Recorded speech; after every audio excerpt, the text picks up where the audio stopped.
What's up, people? I am back for another video.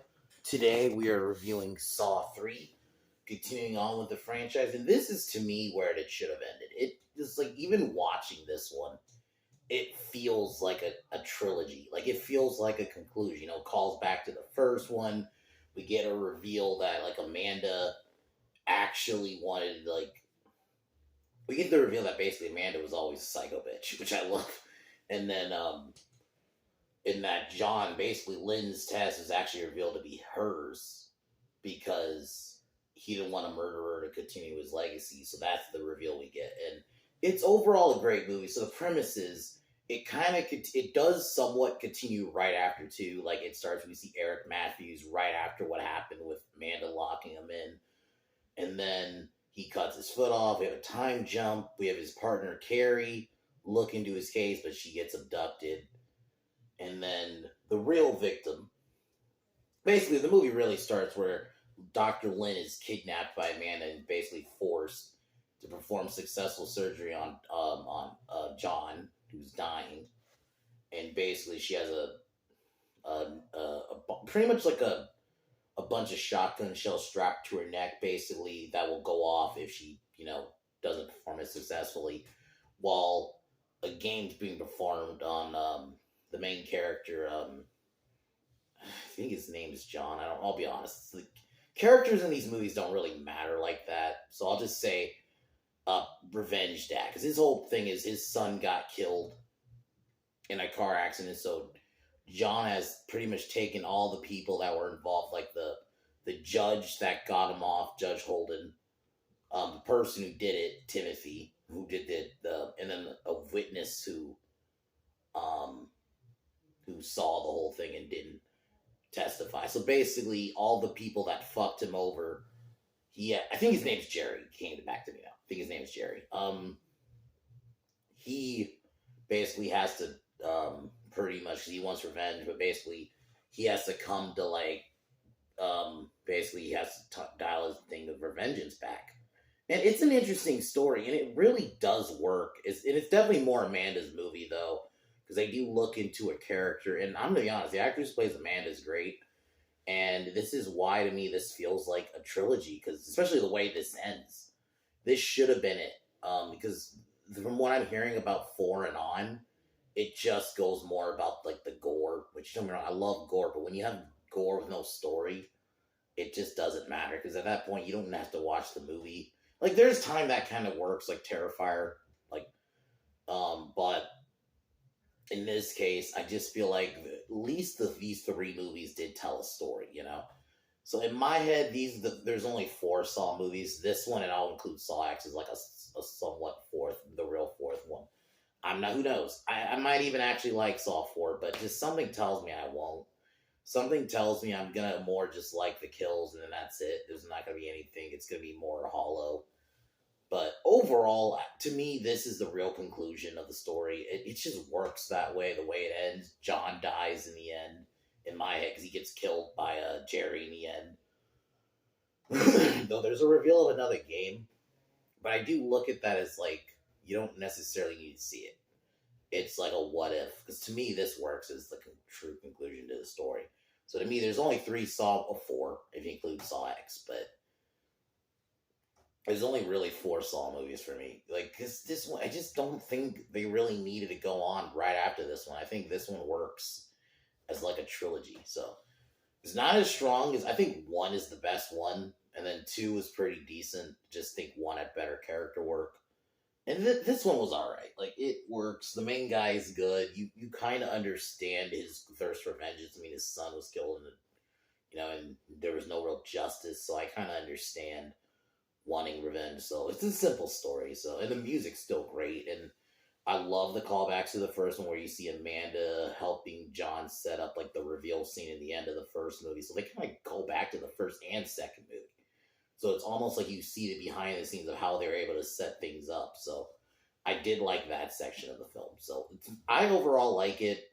To me, it's the last Saw movie, at least canon wise, and then Saw X is kind of like the newest one. But to me, this is the main 3. It works so much better as a trilogy. So I'm still gonna watch 4, I'm still gonna watch those. To me, they're gonna just be almost Elseworld stories. So maybe if I look at them that way, maybe they can still be enjoyable. We'll see. Tomorrow I'll be reviewing Samurai Cop. That movie, I can't even explain it. It's basically the name, but it's not what you think because he does not really once use a katana sword. It's it's out there, guys. It's so bad. Some of the worst. I've not seen the movie all the way. It's one of those movies I've seen people review or like react to and kind of roast it, but I've never like flat out sat through the whole thing. So I can only imagine some of the worst acting I've ever seen just from the things I've seen of it. So it's gonna be interesting.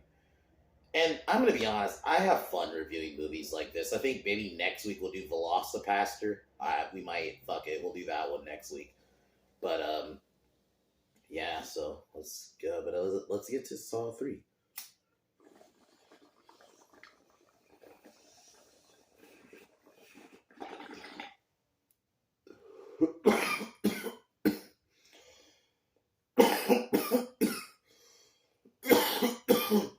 I do really love that opening scene. I should have talked about that.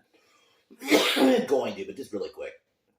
That opening scene where the guy's like has a bunch of chains, and when he has to pull them off to try to get out, like chains, like literally, like in his or like in his mouth. It was in his arms, like shoulders, and his like elbow. It was, dude. It was like, and his thing was his feet too, but.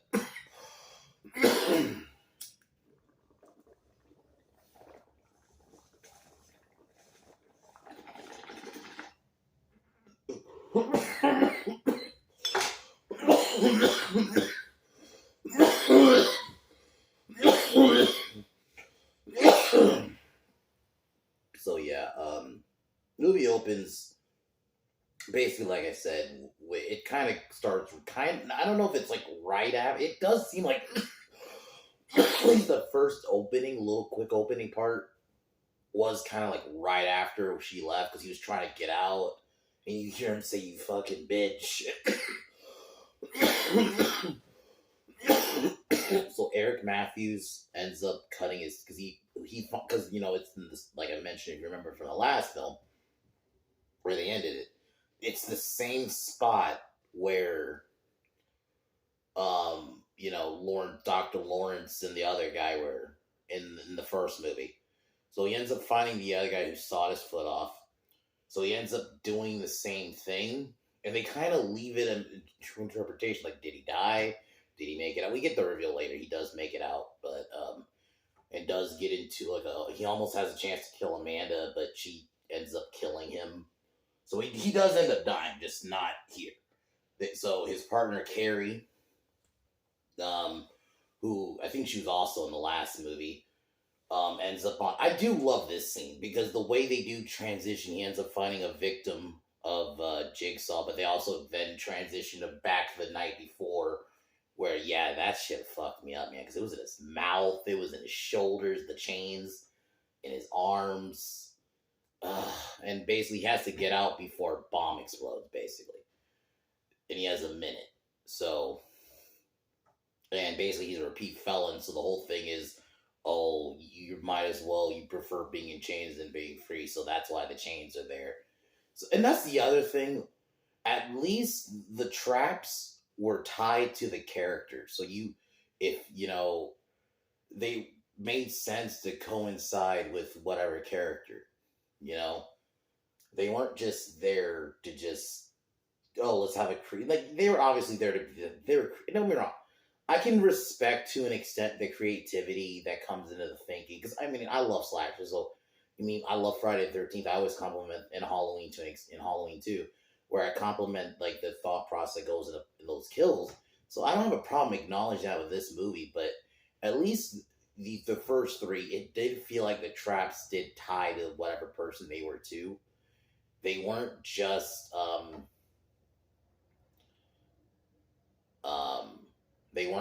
there just to be crazy like in the later movies, which even just in the clips I've seen, it just seemed like, oh, let's just do whatever crazy shit, which that's fine, but at the same time, it makes for like you don't necessarily have to watch the movie. You can just watch the Saw kill compilations. You might as well get the same amount. And I'm not saying I will say I will spoil again. I have not seen Saw Post 3. I've only seen the first three. So who knows? I could be fucking wrong. I could end up loving Saw 4 in the later one. Part of me doesn't think I will. Part of me thinks there's gonna be some cool kills, but that's gonna be probably my only compliments. The characters aren't gonna matter. They're just gonna be there. We'll see. I'm still gonna go through them, but just something tells me. But so she ends up finding the tape. So he ends up, the guy Troy, who's the victim, doesn't make it out in time, which is unusual to Jigsaw's modus operandi, because Jigsaw leaves people a chance to survive. So this is different. Like this guy had basically no chance because Carrie, when this is after he pretty much the sequence he dies, she deduces that the door was sealed shut because it was welded shut. So he had no chance of getting out, even if he got out in time. So then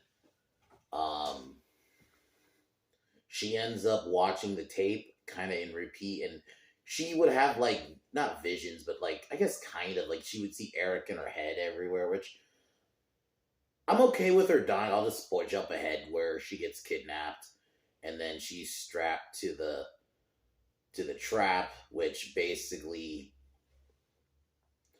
is a bunch of needles in her sides, and if she doesn't make it out in time, she's gonna get shredded in half, basically, or not shredded in half, but like she's gonna die, get ripped apart.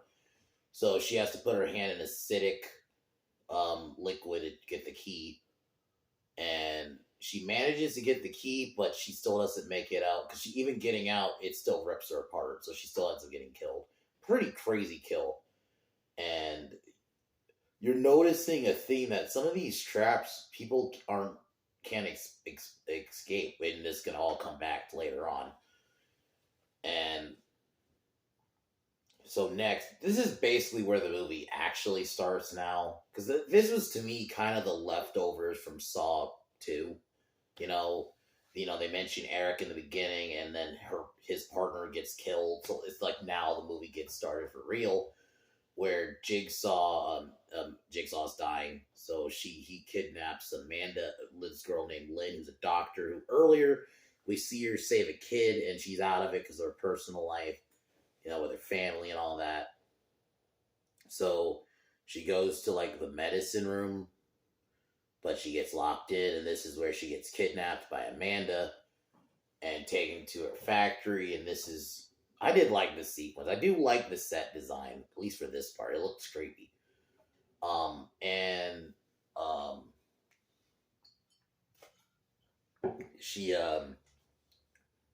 She basically takes her to John, and he basically tells her that Lynn's test is, you have to save me or your life's done, because she gets like strapped with like a pretty much a contraption that around her neck that has a bunch of shotgun bullets rigged, like 5 of them, to if it goes off, it basically shoots her in the face.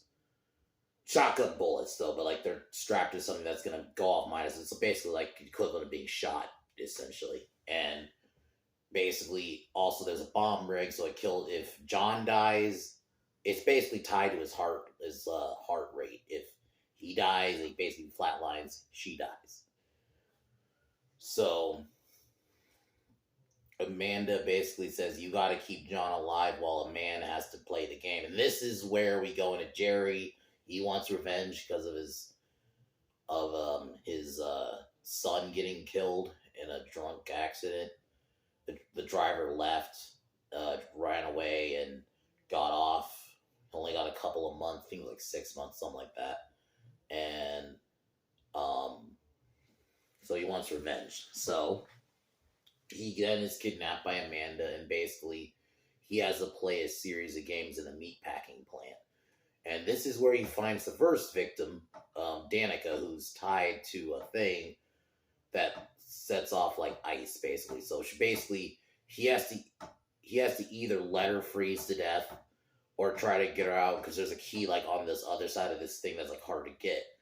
So and basically she's the witness that never testified, and it's basically a test to see if Jerry's willing to let his revenge just kind of take over and consume him. Which I did like this a little bit. I just think they could have did a bit more with him, and maybe honestly, I would have probably made that Eric story. I don't think because I'll just spoil.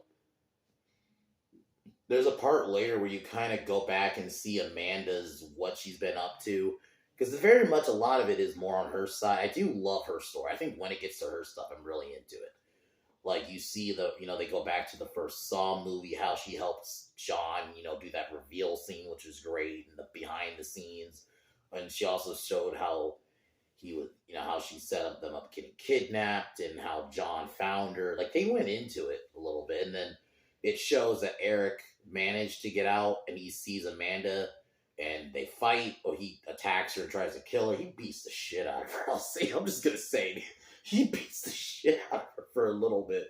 But he manages. She attacks his injured foot, and basically not because he does the same thing. He cuts his foot off to get out of the chains, but she ends up killing him. So we get the reveal. Yeah, he dies. So I would have tweaked that, and maybe she didn't kill him. I don't know.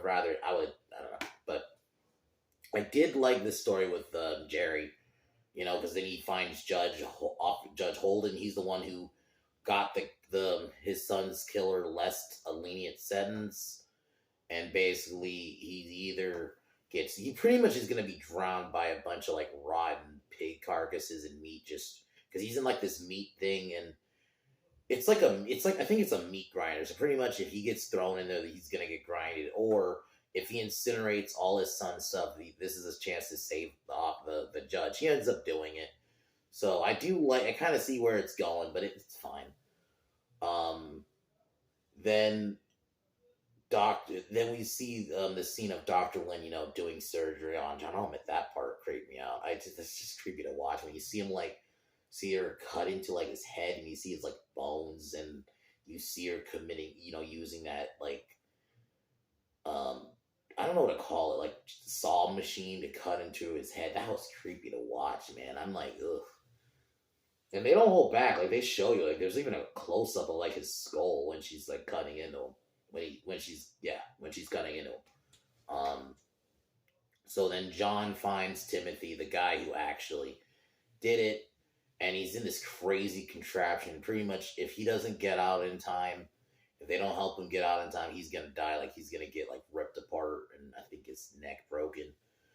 He manages to forgive him, and they manage to almost get him out, but he doesn't make it out in time, and he still gets his neck snapped, even with Jerry forgiving him. So, I mean, I'll admit, you're not as into the characters like in the second one. I think the second one definitely did the character work better. Like, the doctor lady is just there to save John, really. There's a scene where she is talking to John, like, genuinely. And she manages to convince, John to, like, basically let her go. I'm just gonna jump ahead, because there's not really much after the sequence where that Timothy guy dies. Like, you start kind of seeing, like, Amanda getting jealous of how the doctor, and so Amanda refuses to let her go. She basically wants her to die. So and I'll just spoil it. We get the reveal that Dr. Lin's test was actually Amanda's test, in that Amanda was just bloodthirsty. If you remember, a lot of the traps that were set, none of them were basically allowed to escape. And that's because Amanda was more about she got caught up in the bloodthirst after a while. She just basically became a murderer, which John didn't want to murder and continue his legacy. Which is like, kind of shows like, Jigsaw's an interesting horror villain, because I still kind of consider him one, but he's not like pure evil. What he's doing is I'm not going to say it's not evil, because it's still fucked up what he's doing. But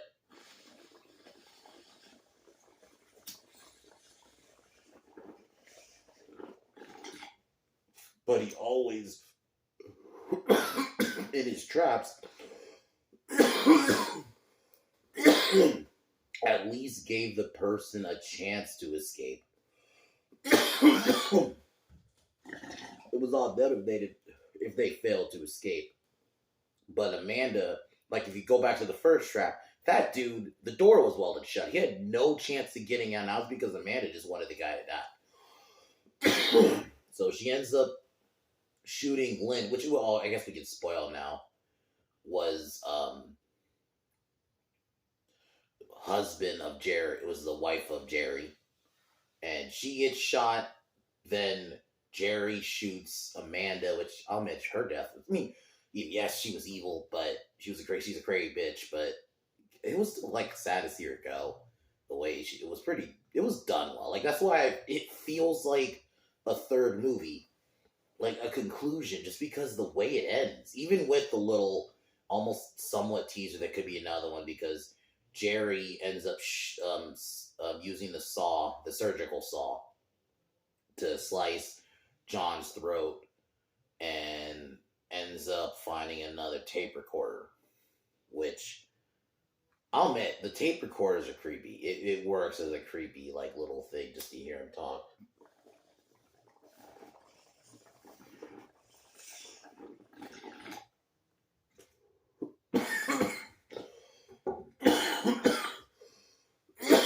It reveals that the rest of his family is like his daughter and all that are tied up, and he has to play another game.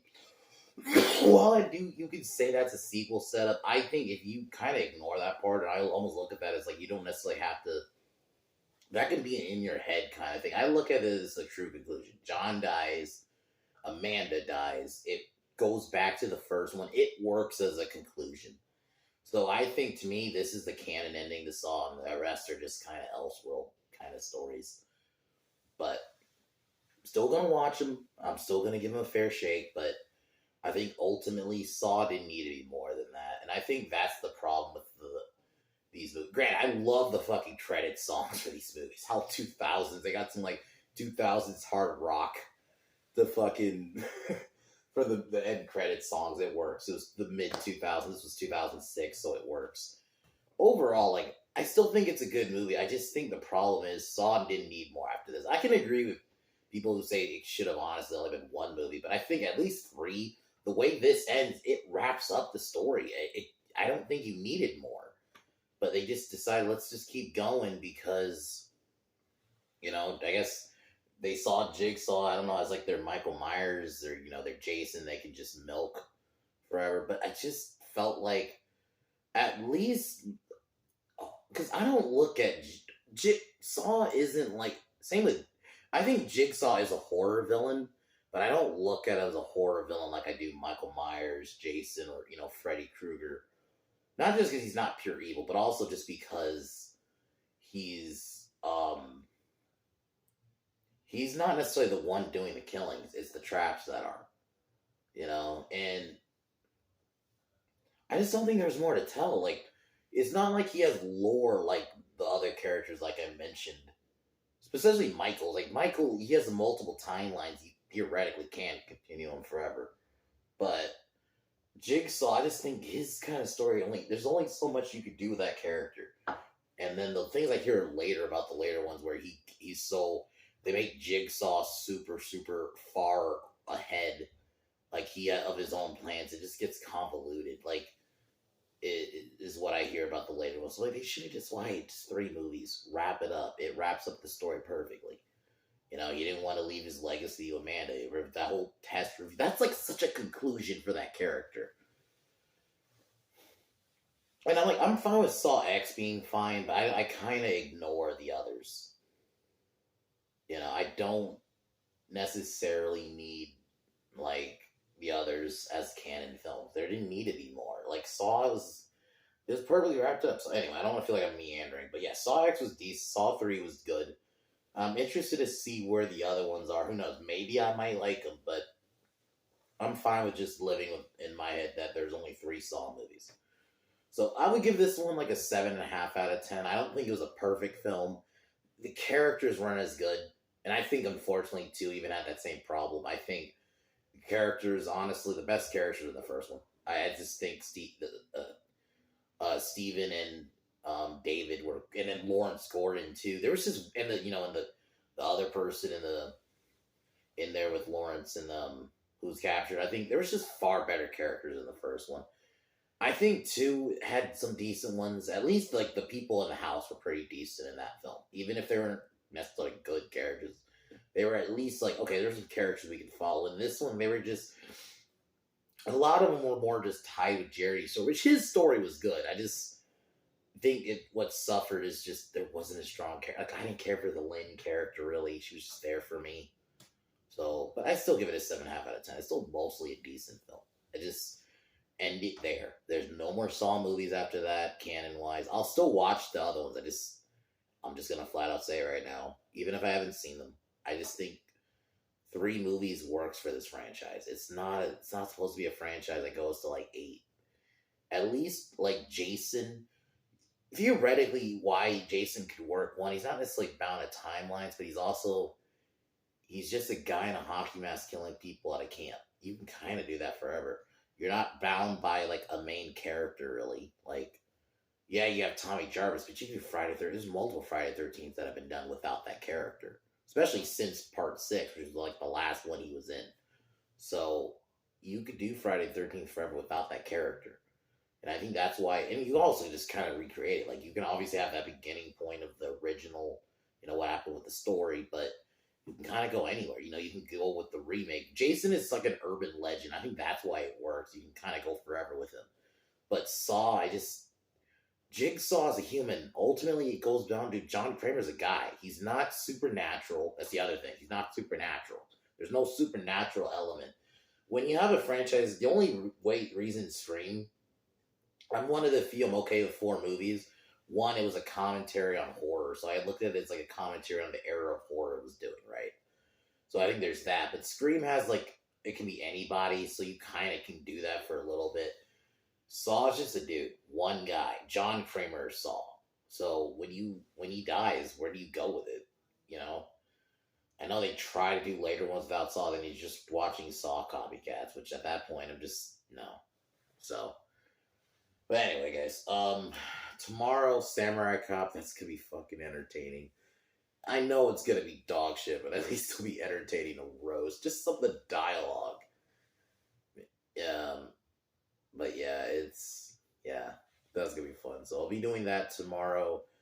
Thursday, gonna be doing Red 2. I remember liking it.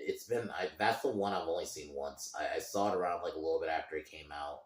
I remember liking it at the time. It still had it wasn't as good though. I remember it not being as strong, but we'll see. I'm gonna watch it again Thursday, and then Friday we're gonna be doing Wrath of Man. I'm actually pretty hyped about that one. Wrath of Man was fucking awesome. That's one of Satan's more underrated movies that a lot of people don't know about. So anyway, guys, we're scheduled for at least till Friday. Figure out what I'm going to be doing on the weekend. So anyway, guys, I'm going to call it here.